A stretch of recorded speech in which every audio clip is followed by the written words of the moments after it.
What's up, guys? It's Symbiote Addiction 22, and welcome to Dark Vision Gaming, Inc. Obviously, this is my very first gaming YouTube series I'm going to try to start working on. Really hoping you guys are excited for this, because I'm excited too as well. It's not going to be just PlayStation games all the time. No. It's going to be that and board games. So, I'm going to try to, walk you guys through some of the board games that I have.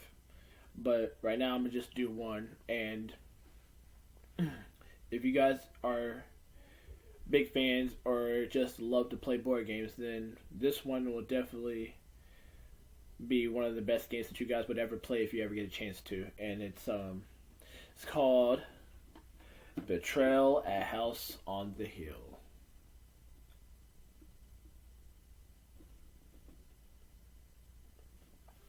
So,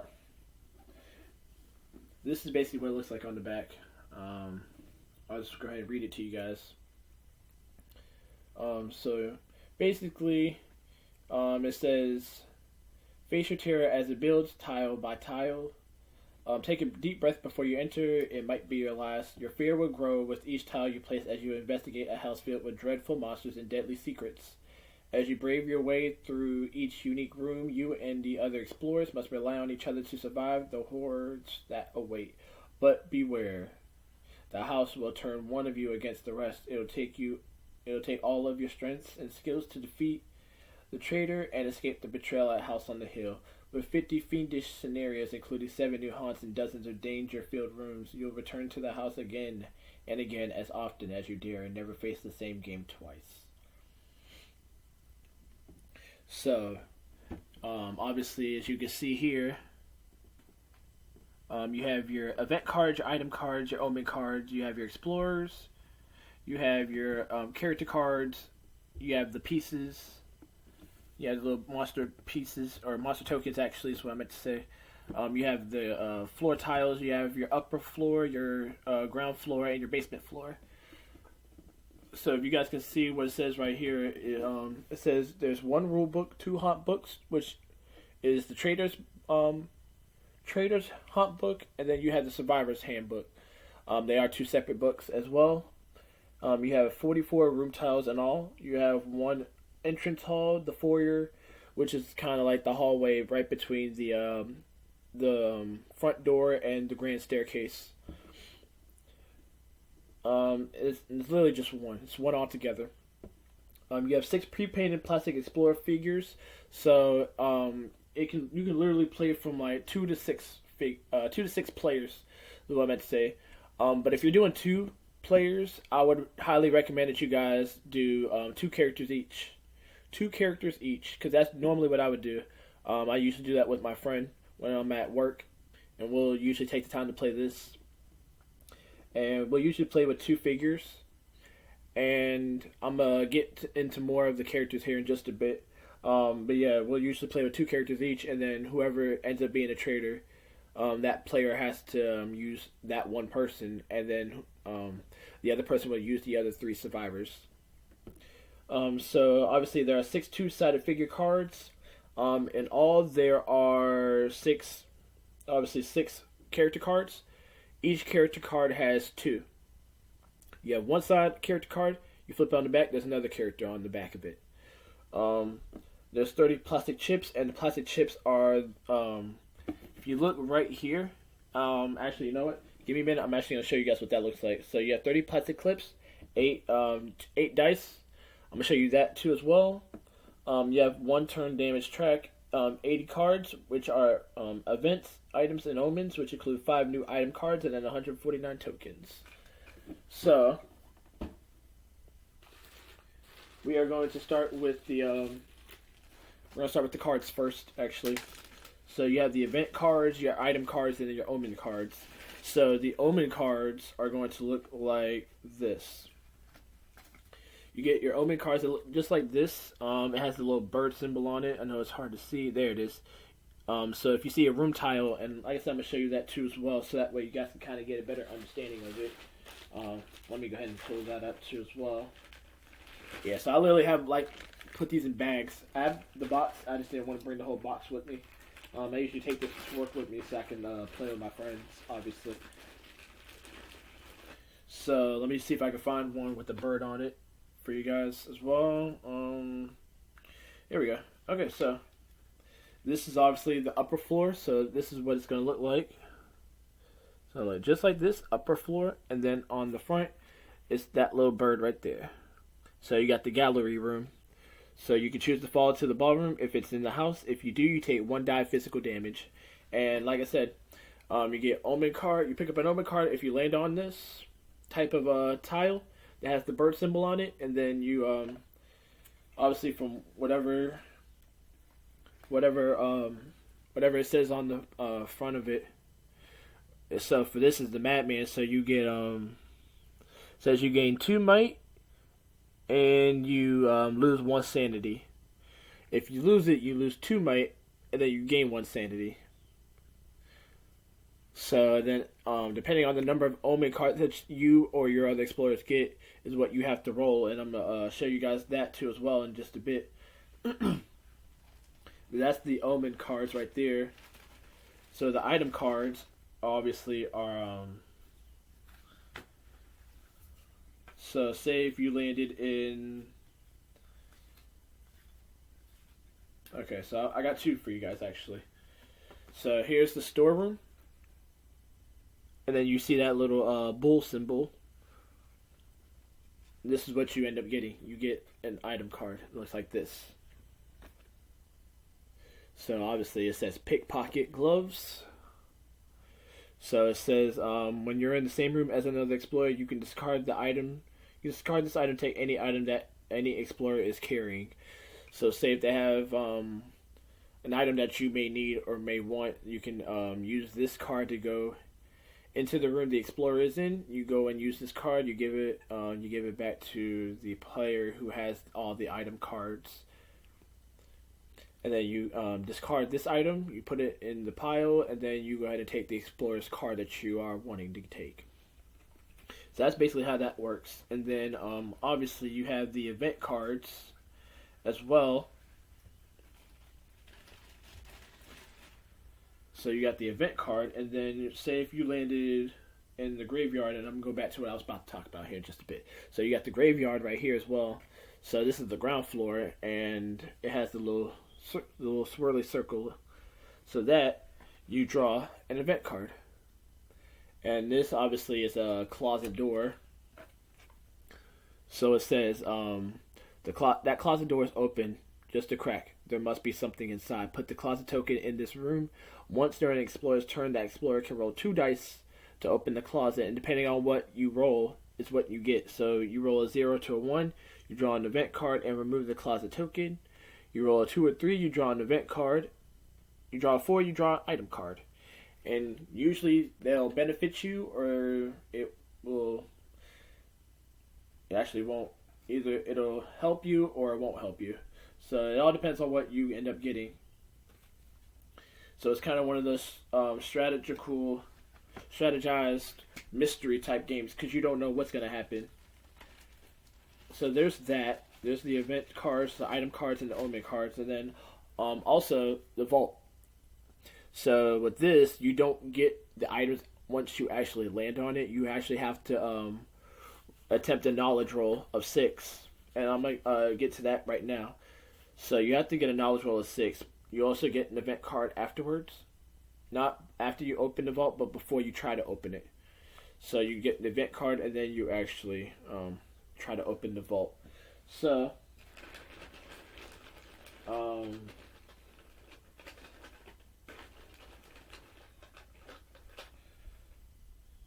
I'll use this character first. Just give me 1 minute. Okay, so the black things on this character card is a plastic clip. This is what the plastic clips are. So they obviously they help with raising or dropping your stats for your character. So your character has physical traits, and then it has its mental traits. So your physical traits are your might, which is on this side right here, your might right here. So it starts from the skull to 4, all the way up. I know it's a little hard to see, but I'm gonna try to make it as easy as possible. So yeah, 4 to 5 to 5, 6, 6, 7, 8, 8. So as high as 8. So depending on what you get and what you roll, I guess depends on what you end up getting your stats up to. His speed is also 4, so he's able to move 4 spaces. That's basically what that means. Sanity is at 3, and his knowledge is at 3, so he's not really the smartest guy. So obviously that's one side, and his name is Ox Bellows. And then you got the other side, which is Darren Flash Williams. So this guy has 6 speed, and he's known to have high speed, but less of everything else. So his might is at 3, his sanity is at 3, his knowledge is at 3. So he's not really the smartest guy, he's not really the toughest guy, but he is one fast person. So that's kind of where that comes from. And the knowledge roll, so say if I'm using this guy, and he has to make a knowledge roll to open the vault, he has to roll 3 dice in order to open the vault. And in order to open the vault, you have to get 6. So if he doesn't get a 6, then obviously he doesn't open the vault. So that's kind of how that works.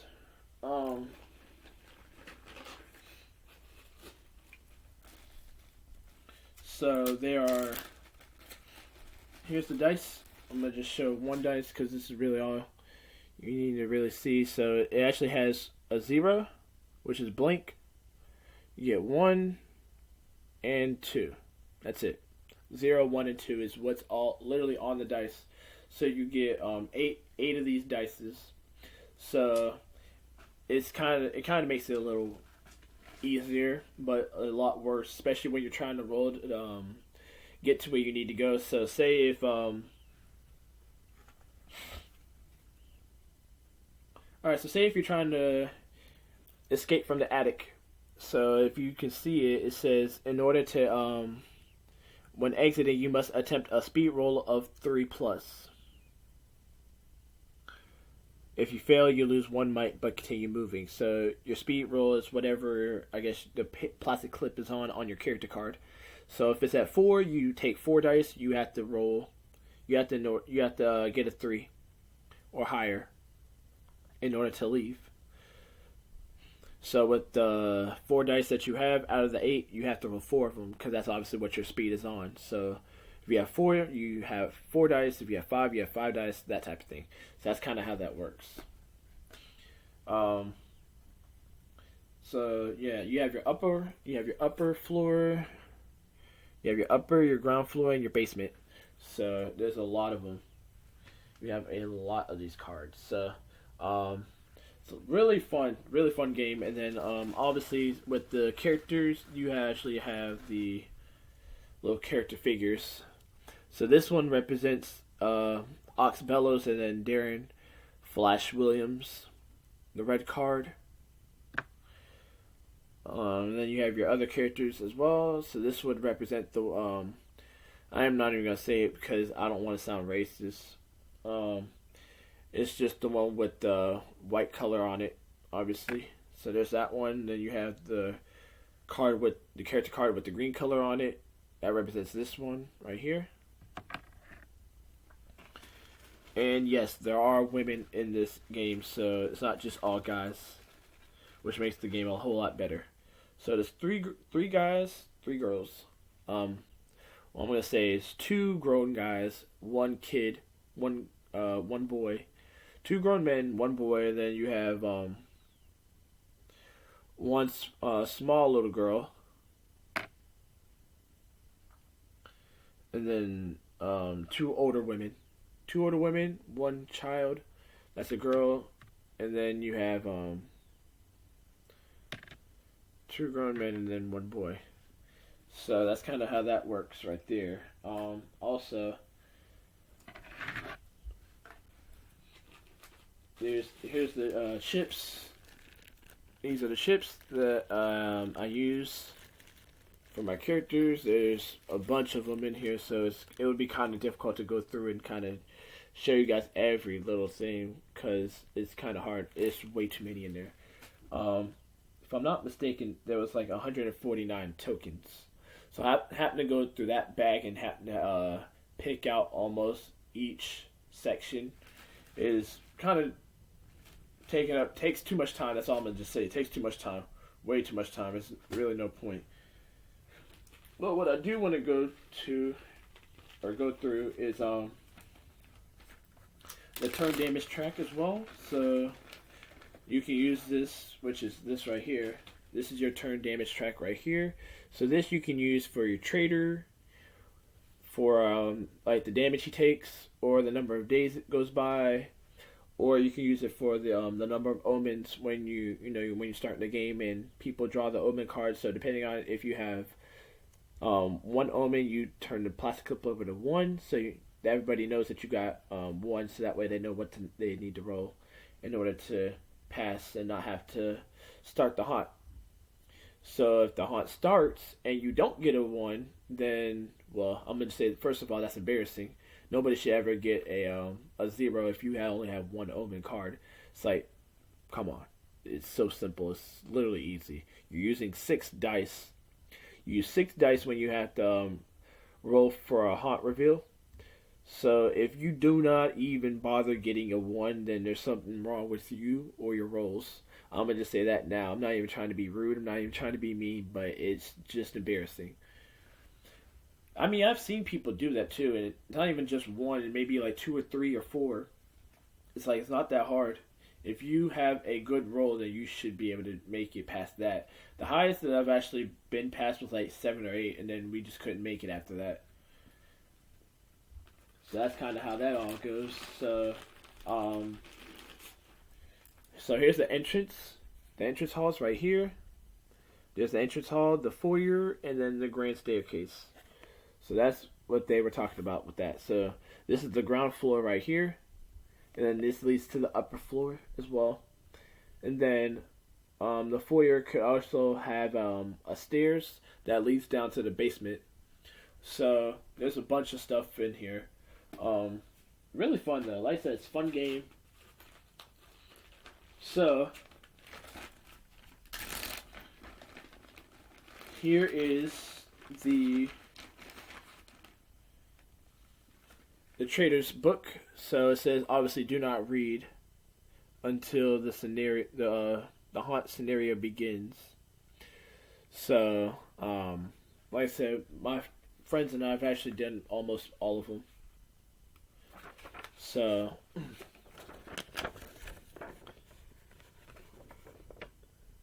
this represents the rooms. There's certain rooms in here, obviously. So this represents the rooms. So you have the abandoned room. You have the balcony. You have the catacombs. You got the charred room, the dining room, the furnace room, the gallery, the gymnasium, the junk room, the kitchen, the master bedroom, the pentagram chamber, and the servants' quarters. So the servants' quarters looks like this. Anything that has the little bird on it, that represents the omens. So that represents where the haunts actually could start at, and then determining what item you get from the omen. So whether you got the bite, the book, the crystal ball, the dog, the girl, the holy symbol, madman, the mask, the medallion, the ring, the skull, the spear, or the spirit board. They have page numbers on where each haunt is, which is at the very bottom, obviously right here. So say if it landed on the servant's quarter and the skull. So if it was the skull, which is right here. So it's skull and the servant's quarters, which is at the bottom. So you go all the way over there, which is at the very bottom, which is right here. So it's 34. So you look for 34, which is right here. So you see, give me 1 minute. Let me see if I can show it up quick. See if I can show it up easily. So right here it says, Hidden Trader, see secrets of survival. Yep, right here.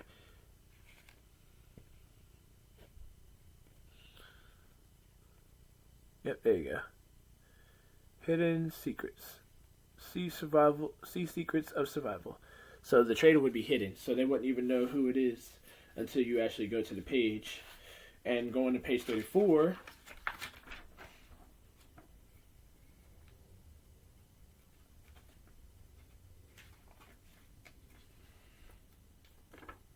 So going to page 34 would be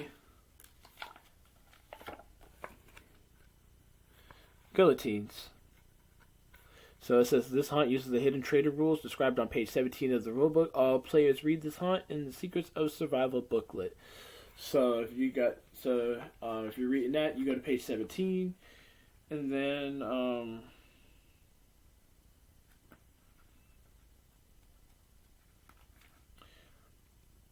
it says the breath of wind, obviously.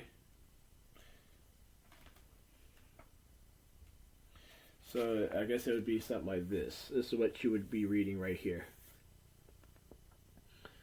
So that's kind of what that is right there. I know it's kind of hard, and I don't want to have to explain the whole thing. I do just wanted to look at that with you guys. But then again, it'd be alright. I'll read it. It's okay. So I'm gonna just read partial of it. Well, I'm gonna just read all of it actually. It's not gonna take me long. So it says breath of wind. The trembling of the house and an echo of pain, laughter inform you that your companions have disturbed your old friend, the poltergeist. For those who don't know what a poltergeist is how can I explain it? I'm trying to explain it in the simplest of terms. It's more of I guess like an entity that I guess how can I explain it? Oh, goodness. Well, I'm sure most of you guys know what that means. Right now, because I just came back from work, it's kind of hard for me to tell everybody what stuff is. But anyways, it's more of a spiritual paranormal thing. So that's kind of how I can explain it. That's literally all I can give right now. But that's kind of what that sort of is. So their insensitivity is appalling. Can't they just let him rest? After all, he's suffered. Well, you'll just have to eliminate the disturbance. So it says, right now, this is what you would have to do at this point right now. So it says, right now, your explorer is still in the game but has turned traitor. You place a small purple monster token representing the poltergeist in the room where the haunt was revealed.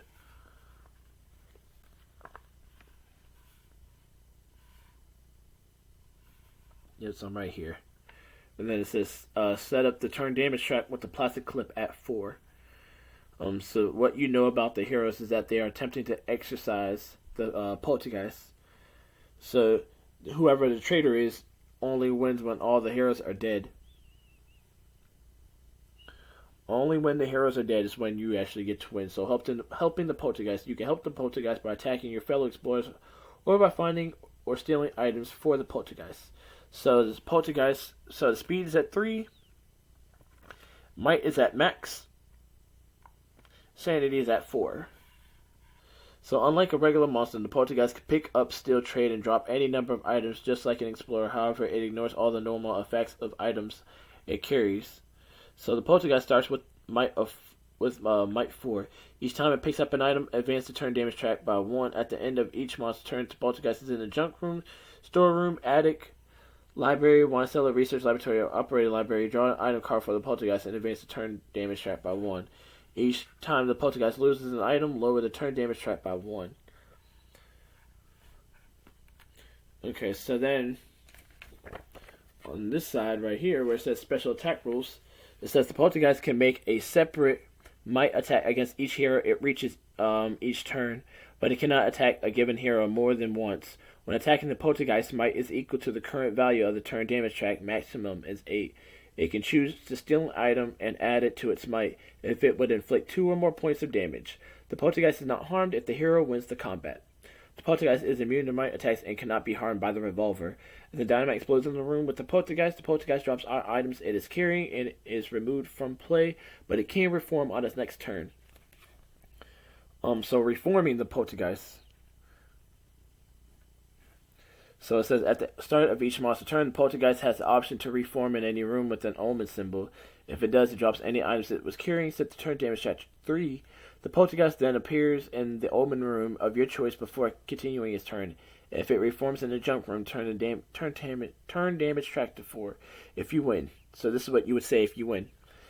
You would say, the cloud of levitating objects spins in glee as the final intruder falls to the floor. At last, all is peaceful, and you can sit down for a quiet chat with your old friend. So that's kind of how that works. So that's what the trader would do. So the survivor would use this book. So the survivor would use this book. This is what the survivors would use. And obviously you wouldn't read it until the hunt would start. So the same thing, except it would tell you how to it would just literally just tell you how to perform the exorcism. So that's kind of how that works. So like I said, it's a really fun game, and they do have other games too as well. They have Betrayal Legacy and then Risk Legacy. So those two games I'm definitely going to try to get, or at least Betrayal Legacy. For the most part, I'm going to try to get that. But other than that, we are going to continue on Dragon Ball Xenoverse 2. The Hero Coliseum, and try to get that finished. So that way I can go ahead and get the 7-star free battles done with and not have to worry about it no more. I am going to try to get Dragon Ball Kakarot as well, because I really liked how the game was actually made. I liked the gameplay of the game and the story behind it all and kind of how it starts. So that's going to be my main objective, is to get that and then share that with you guys. For those who've played Uncharted, I'm actually going to be getting that too as well, so that way I can play that with you guys and kind of run that with you. And, just sit back and have a fun time together. That's kind of what I would like to do. We are going to be trying to do some outdoor stuff too as well, so I don't want to just be indoors all day long. So we're going to try to be indoors most times, and then try to be outdoors whenever we can, obviously. But that's kind of everything that I wanted to explain to you guys. So also, I'm actually collecting some more Dragon Ball Z, Dragon Ball Super, and Dragon Ball Pops. So I will be updating you guys on what I get from that. And other than that, that's about all I have.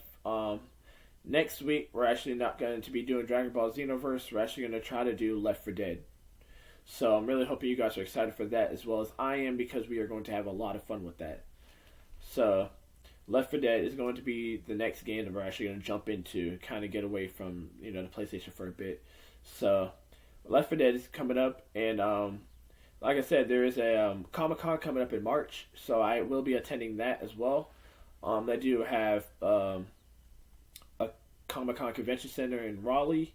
That probably won't be until May, so I'm going to try to go around that time too as well. And then HarrisCon, which is going to be here in North Carolina as well, so I'm going to try to attend that too as well. So you guys know where to find me here in North Carolina, so around that time, if you want to come and join me, kind of have a good time, you are more than welcome to, go over there and just kind of have a good time. We are going to try to record stuff over there. Like I said, I'm not doing Spider-Man no more, so just kind of be aware of that. I'm not doing any more Spider-Man suits anymore, so there's not going to be any more onesie suits or anything like that that involves having to deal with zippers and having a hard time and struggling with all that stuff, because I really don't like dealing with it. But anyways, really hoping you guys enjoyed this. I will be having some new cosplays come up soon.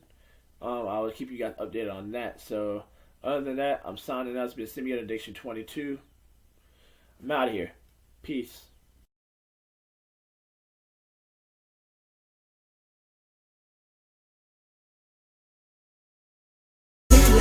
Peter Pan, that's what they call me. I promise that you'll never be lonely.